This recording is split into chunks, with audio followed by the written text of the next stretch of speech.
காவேரி நதிநீர் உரிமையை காக்கும் வகையில் மாண்புமிகு தமிழ்நாட்டுடைய முதலமைச்சர் அவர்கள் இன்றைக்கு அரசியல் தீர்மானத்தை சட்டமன்றத்திலே கொண்டு வந்தார்.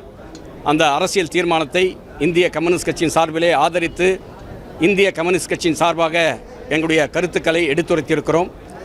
காவேரி ஆறு என்பது தமிழ்நாட்டுடைய வாழ்வாதாரமாக திகழ்கிறது. காவேரி ஆறு தமிழ்நாட்டில் டெல்டா மாவட்டங்களில் 25 லட்சம் ஏக்கர் நீர்ப்பாசன வசதி பெறுவதோடு 5 கோடி மக்களுடைய குடிநீர் தாகத்தை தீர்க்கக்கூடிய 32 கூட்டு குடிநீர் திட்டங்களை செயல்படுகின்ற ஜீவாதார நதியாக காவேரி ஆறு திகழ்கிறது. காவேரி ஆற்றின் குறுக்கே கர்நாடக அரசு மேகேதாட்டில் அணை கட்டப்பட்டால் ஒட்டுமொத்த தமிழ்நாடும் பாலைவனமாக மாறிவிடும் அபாயம் உள்ளது. கர்நாடகா முதலமைச்சர் DK சிவகுமார் அவர்கள் காவேரி ஆற்றின் குறுக்கே மேகேதாட்டில் அணை கட்டியே தீருவோம், அதை தடுப்பதற்கு தமிழ்நாட்டுக்கு எந்த உரிமை இல்லை என்று பேசி வருகிறார். இது இந்திய அரசியலமைப்பு சட்டத்துக்கும் கூட்டாட்சி தத்துவத்துக்கும் நேர் எதிரானது. இரு மாநிலங்களிடையே உள்ள உறவை பிளவுபடுத்துவதோடு மட்டுமல்லாமல் இரு மாநிலங்களுக்கான ஒற்றுமையை இது சீர்குலைக்கிறது. அதோடு மட்டுமல்லாமல் இன்றைக்கு காவேரி என்பது குடகிலே பிறந்து தமிழ்நாட்டை நோக்கி இன்றைக்கு பயணித்து கொண்டிருக்கிறது. இன்றைக்கு காவேரி நடுவர்மன்ற இறுதி தீர்ப்பு 2007 கடைமடை மாநிலங்களான தமிழ்நாடு, பாண்டிச்சேரி, கேரளாவுடைய அனுமதி இல்லாமல் முதல் மடை மாநிலமான கர்நாடக அரசு அணை கட்டவோ நீர்த்தேக்கங்களை கட்டவோ அல்லது ஒரு செங்கலை கூட எடுத்து வைக்க அவர்களுக்கு அதிகாரம் இல்லை என்ற தீர்ப்பை ஏற்கனவே காவேரி நடுவர்மன்ற இறுதி தீர்ப்பு வழங்கியிருக்கிறது.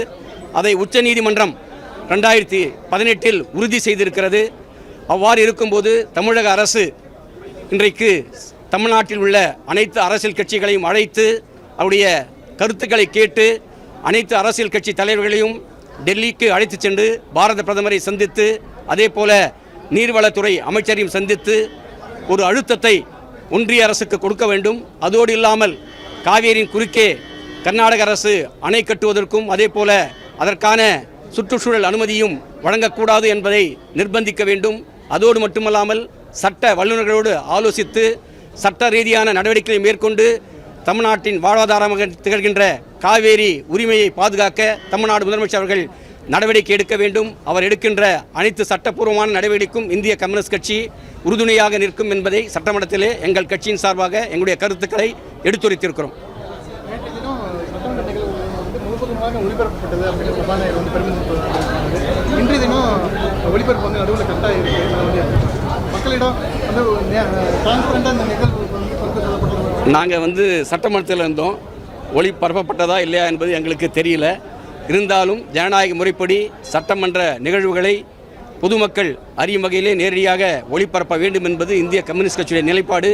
அப்படி இல்லை என்றால் அடுத்து நாங்கள் இதை சட்டமன்றத்திலே வலியுறுத்த இருக்கிறோம்.